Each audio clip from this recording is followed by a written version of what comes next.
Olá, estamos iniciando mais uma curiosidade bíblica, 19ª, e hoje com a 7ª parte das palavras da Bíblia.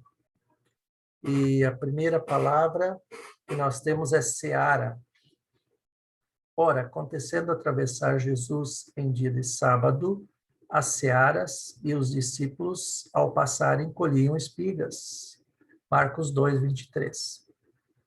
Seara nada mais é do que campos de plantações que havia na época. Geralmente havia plantações de trigo, plantação de cevadas, milho, essas culturas da época. E Jesus, como caminhava com seus discípulos, passavam no meio destas searas, destas lavouras. E num certo dia de sábado, os discípulos então colheram espigas, pois com certeza sentiam fome, pois caminhavam dias e dias para chegar em certas aldeias ou cidades. Então, seara são conjunto de plantações que havia na época. Próxima palavra é sebe. Atentai noutra parábola. Havia um homem, dono de casa, que plantou uma vinha, cercou-a de uma sebe, construiu nela um lagar, edificou-lhe a torre e arrendou-a a uns lavradores. Mateus 21, verso 33. Sebe seria uma proteção, uma cerca em volta da produção, aqui, por exemplo, do vinhedo. Então, se colocava uma espécie de proteção em volta deste vinhedo.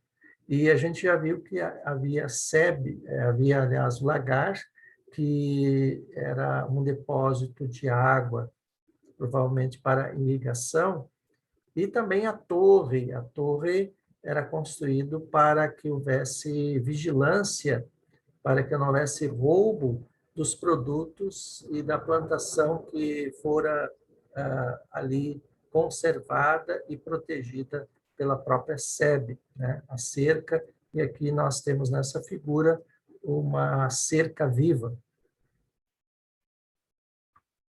A seguinte palavra é segador. Tendo crescido o menino, saiu certo dia a ter com seu pai, que estava com os segadores. Texto de 2 Reis, capítulo 4, versículo 18. Segador nada mais é do que um ceifador. Ele vai à plantação, à lavoura, né, como nós vimos no início, as searas, né, ele vai nas searas e lá ele entra no campo para colher, fazer a colheita. E aqui nós vemos nessa figura mulheres que colheram e já estão com, né, os seus fardos prontos para colocar nos seus depósitos.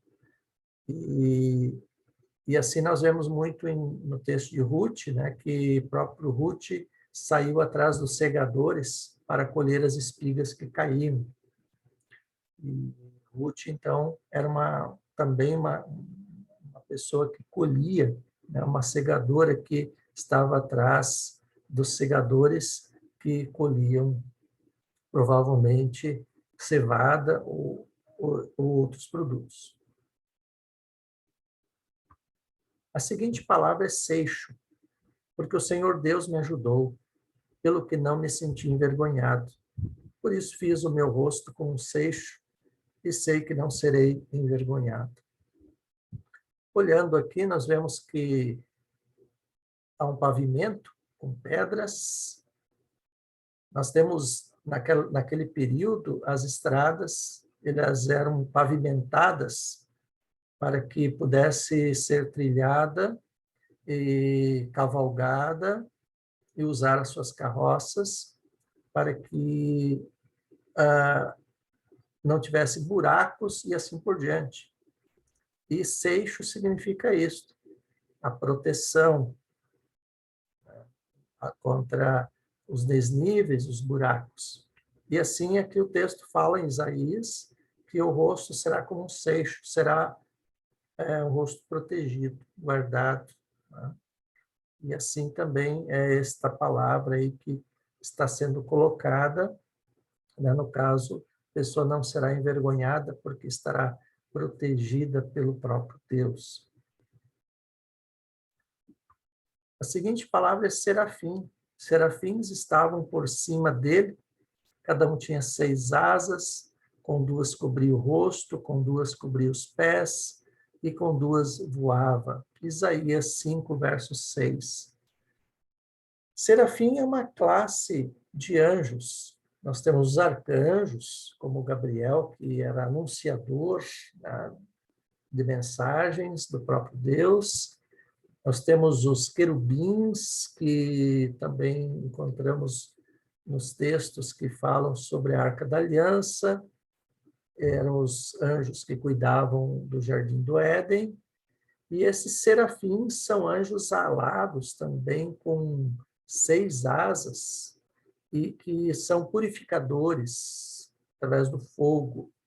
Então, eles têm as suas funções que Deus, né, estabeleceu para eles, assim como existem as legiões de anjos que Deus criou e com os seus propósitos, né? Nós sabemos que há 3 propósitos dos anjos, né? Louvar a Deus, serem mensageiros de Deus e também os cuidadores das pessoas, né? Os anjos que cuidam e estão olhando aí para as pessoas conforme a vontade de Deus. A seguinte palavra é seta. As tuas setas são agudas, penetram o coração dos inimigos do rei. Os povos caem submissos a ti. Salmo 45, verso 5. Setas, na verdade, são flechas pontiagudas. Era a arma mais letal da época. Quem tinha grande quantidade de arqueiros que lançavam estas flechas tinham grande probabilidade de vencer as guerras. Por quê?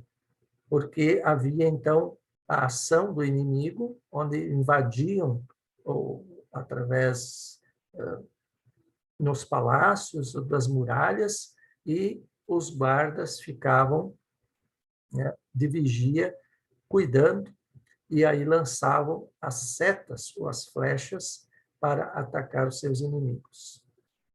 Então, seta nada mais é que flechas, que era uma arma poderosa naquela época, naquele período. A seguinte palavra é sicário. Não és tu, porventura, o egípcio que há tempo sublevou e conduziu ao deserto 4.000 sicários? Atos 21, 38.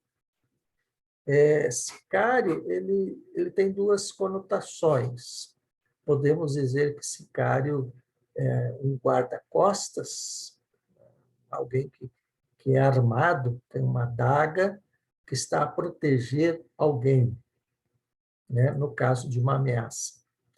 E também ele é contratado, né, um soldado contratado para matar, assassinar pessoas. Então, eles usam uma espécie de arma, de adaga, e eles estão prontos para assumir o seu papel, como justiceiros, né, para matar bandidos, e assim por diante. Então, sicário teria estas conotações. A próxima palavra é sicômoro. Respondeu Amós e disse a Amazias: eu não sou profeta, e nem discípulo de profeta, mas boeiro e colhedor de sicômoros. Amós 7:14. Amós, ele se diz boeiro e colhedor de sicômoros, mas Deus o chama como o profeta naquele período, e boieiro, né, é uma espécie de arma que é usada para capturar animais, e também colhedor de sicômoro. Sicômoro significa uma figueira, né? Então, ele colhia figos. Então, sicômoro é um sinônimo de figueira. Nós temos o exemplo de Jesus, que olha para cima e vê Zaqueu, né, que subiu num sicômoro, né, pé de figos. A palavra seguinte é sinagoga. Indo para Nazaré, onde foi criado, entrou num sábado na sinagoga. Segundo o seu costume, levantou-se para ler. Lucas 4, verso 16. Jesus, sendo um judeu, ele tinha costume de ir nas sinagogas, e sinagogas era a escola dos judeus, onde os escribas liam as escrituras do Antigo Testamento, da lei de Moisés, para o ensino ao povo. E Jesus, ele tinha então toda essa autoridade, como filho de Deus, também para transmitir esta palavra, né, que era a sua palavra, e o evangelho de salvação àquelas pessoas. Então, Jesus não deixou de ter o costume judaico, mas ele aproveitava isto para anunciar a mensagem de salvação. A seguinte palavra é sinete. Os sinetes e as joias pendentes no nariz, Isaías 3:21. Então, naquele período, havia muitos enfeites, né? As pessoas usavam muitos artefatos, joias, na época, como anéis,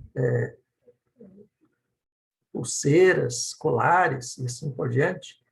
E o sinete fazia parte destas joias, principalmente usadas pelas autoridades, pelos mais abastados. E sinete é uma conjunção de duas coisas. Seria um anel juntamente com um carimbo, um selo.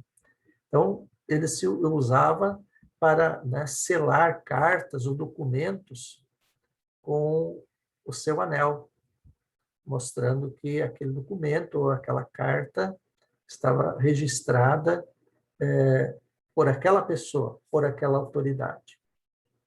Então, sinete, né, um anel, uma espécie de identificação, o carimbo daquela autoridade. Então, assim, nós terminamos as palavras bíblicas. Curtam e também possam compartilhar com seus amigos. E que Deus abençoe, que possamos, né, numa próxima oportunidade, trazer mais algumas curiosidades, né, da palavra de Deus. Fiquem com Deus.